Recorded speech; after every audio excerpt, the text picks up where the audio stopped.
लेकिन जिस प्रकार लालू प्रसाद यादव को किडनी डोनेट की थी रोहिणी आचार्य ने, उसके बाद रोहिणी आचार्य 2012 में यानी कि बड़ी चर्चाओं में हुई। रोहिणी आचार्य ने लिखा है कि गंदी गालियां दी जाएंगी, चप्पल पीटा जाएगा, चप्पल से घर से निकाल दिया जाएगा और ये कहा जाएगा कि जो किडनी तुमने पिता को दी थी वो किडनी गंदी थी। आपको गाली दिलवाया जाएगा, आपके ऊपर चप्पल उठा करके मारा जाएगा। पिटाई की गई, आपको धमकाया गया, डांटा गया और रोते बिलखते हुए आपको घर से निकलने को मजबूर कर दिया गया। मेरा कोई परिवार नहीं है।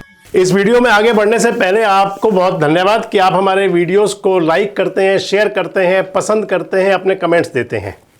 इसके साथ ही आपसे हमने पहले भी कई बार एक रिक्वेस्ट की है जिस पर आपका हमें साथ भी मिलता है। साइड में दिए हुए QR कोड को आप स्कैन करके हमें आप आर्थिक सहयोग भी कर सकते हैं, क्योंकि किसी भी संस्था को चलाने के लिए आर्थिक सहयोग बहुत ज़रूरी है और ये हमें आप लगातार करते हैं, इसके लिए धन्यवाद। इसके साथ ही जो साथी हमें 4 अंकों में सहयोग करते हैं, हम उनके नाम अपने स्क्रीन पर भी प्रकाशित किया करेंगे। ये कुछ वो नाम हैं जिन्होंने पिछले दिनों में हमें आर्थिक सहयोग भेजा।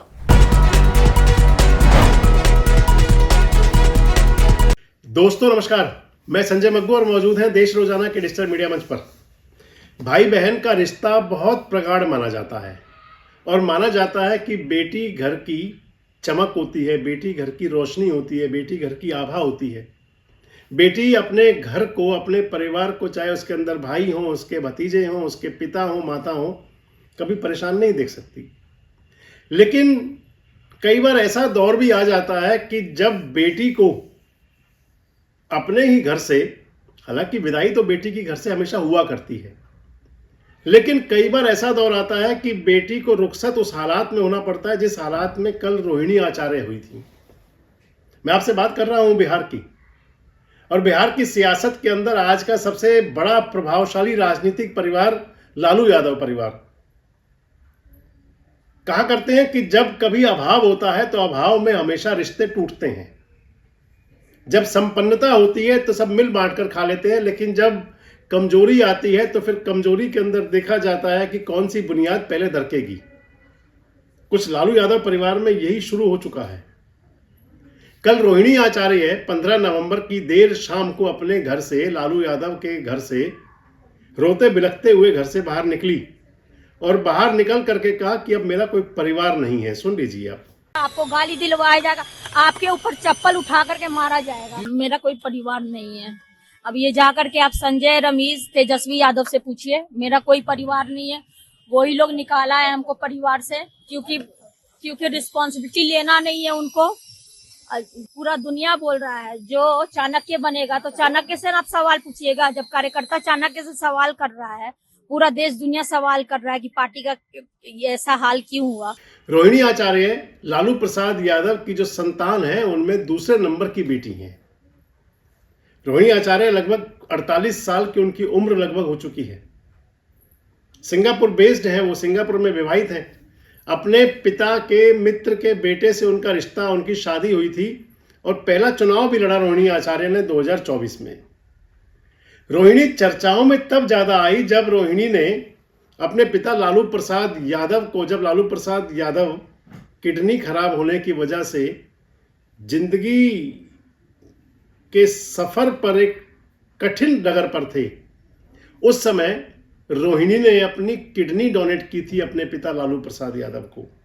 जीवनदाता माना जा सकता है। वैसे तो बेटियां जीवनदाता होती हैं घर की, लेकिन जिस प्रकार लालू प्रसाद यादव को किडनी डोनेट की थी रोहिणी आचार्य ने, उसके बाद रोहिणी आचार्य 2012 में यानी कि बड़ी चर्चाओं में हुई कि अपने पिता को अपनी किडनी दे करके उनकी जान बचाने का काम किया।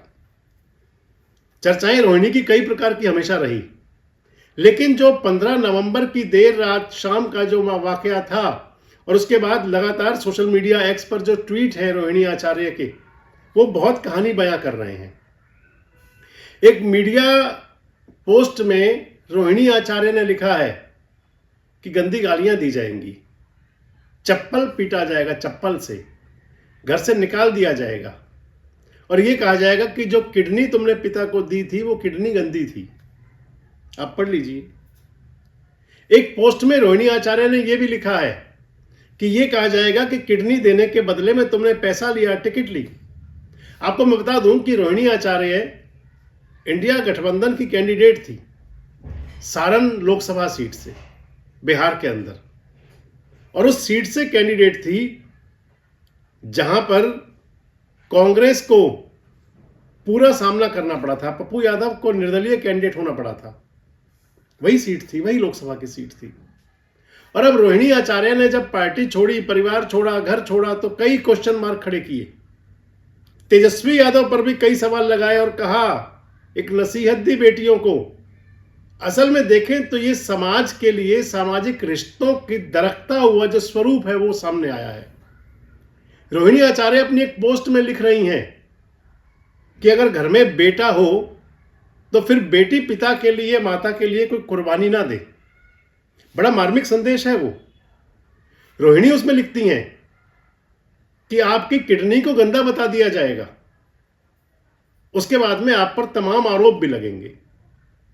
दरअसल रोहिणी आचार्य ने जब कल पार्टी छोड़ी, परिवार छोड़ा, राजनीति छोड़ी, तो एक बात कहते हुए और छोड़ी, कहा कि जवाबदेही तो तय होनी चाहिए। और वाकई जवाबदेही तय तो होनी चाहिए, लेकिन साथ ये भी कहा कि जवाबदेही तय करने की बात जब क्वेश्चन किया तो फिर चप्पल से पीटने की बात आई। आपको पिटाई की गई, आपको धमकाया गया, डांटा गया और रोते बिलखते हुए आपको घर से निकलने को मजबूर कर दिया गया। दरअसल लालू परिवार के अंदर अगर आप देखें, ये हर परिवार में हमेशा हुआ करता है, चाहे वो सियासत की बात हो, चाहे व्यापार की बात हो, चाहे कोई भी हो। परिवार के अंदर झगड़े कई बार बड़ी दूषित और बुरे स्वरूप में सामने आते रहे हैं। और सामाजिक जो कहावतें हैं, उक्तियां, उनमें कहा जाता है कि भाई से बड़ा दुश्मन और भाई से बड़ा दोस्त कोई नहीं हुआ करता। ना भाई से बड़ा कोई दोस्त होता है, ना कोई भाई से बड़ा दुश्मन होता है। तेजस्वी यादव और तेज प्रकाश यादव ये तो था पहले, लेकिन चुनाव के दौरान जो सब सामने आया लालू यादव परिवार का, चाहे वो रोहिणी आचार्य की, तो अब खुल करके सामने सारी बातें आ गई।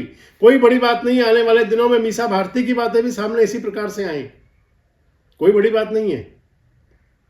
और आरोप वही है, तेजस्वी यादव पर ही आरोप ज्यादा है कि आप तानाशाही कर रहे थे, आप उस जिस स्वरूप में आप थे, आपने परिवार को तोड़ने बिखेरने का काम किया। इसके साथ ही कुछ लोगों के लिए, आपको ध्यान होगा, तेज प्रताप यादव ने तो विधानसभा चुनाव हारने के बाद कहा, और उनका जो सोशल मीडिया एक्सपर्ट पोस्ट है वो ये बताने के लिए काफ़ी है कि तेज प्रताप चौथे नंबर पर रहे, चुनाव हारे, लेकिन उनको अपनी हार से ज़्यादा खुशी है आरजेडी के हारने की। लिख दिया तेजस्वी यादव फेलस्वी यादव। और इसके साथ ही कहा कि जो जयचंद हैं, जिन जयचंदों ने आरजेडी और लालू परिवार को कमज़ोर किया, उनको मुबारक। और कुछ ऐसा ही अब रोहिणी आचार्य ने भी कहा है। संजय यादव का नाम लिया है उसके अंदर, और कुछ लोगों के नाम लिए हैं, और रोहिणी आचार्य ने तमाम आरोप लगाए हैं। मैंने आपको बताया कि वैसे तो हमेशा हुआ करता है कि अभाव के अंदर झगड़े होते हैं, लेकिन इतनी जल्दी वो ढांचा गिरेगा ये किसी को उम्मीद नहीं रही होगी। जिस अंदाज से, जिस प्रकार से लालू प्रसाद यादव का परिवार अब दराता हुआ, बिखरता हुआ नजर आ रहा है, वो ऐसा लगता है कि जैसे बिहार की सियासत के अंदर परिवारवादी राजनीति का अंत करने का समय आ गया हो। हालांकि चुनाव के लिहाज से देखें तो वो तो हो चुका, लेकिन इसके बावजूद भी जिस प्रकार से लालू यादव का परिवार बिखर रहा है, ये प्रधानमंत्री नरेंद्र मोदी के सूरत में दिए गए उस संदेश को, उस भाषण का एक अंश भी समझ सकते हैं, जिसमें वो कह रहे थे कि बहुत लंबे समय तक हार के सदमे और झटके लगते रहेंगे। क्या लालू यादव परिवार आने वाले समय में क्या पूरी तरह से टूट की कगार पर होगा? जो रोहिणी आचार्य आरोप लगा रही हैं तेजस्वी यादव पर, वो कितने सही हैं? और क्या आने वाले समय के अंदर बिहार में आरजेडी का जो सियासी कुनबा है उसके अंदर और कितने बिखराव आ सकते हैं? कमेंट्स बॉक्स में जरूर बताएं। जुड़े रहे हमारे साथ, देखते रहे देश रोजाना। हमारे साथ जुड़े रहने के लिए सब्सक्राइब करें देश रोजाना के YouTube चैनल को, और नई वीडियो की नोटिफिकेशन पाने के लिए बेल आइकन जरूर दबाएं। अगर आप ये वीडियो Facebook या Instagram पर देख रहे हैं तो पेज को लाइक और फॉलो जरूर करें और ज्यादा से ज्यादा शेयर करें।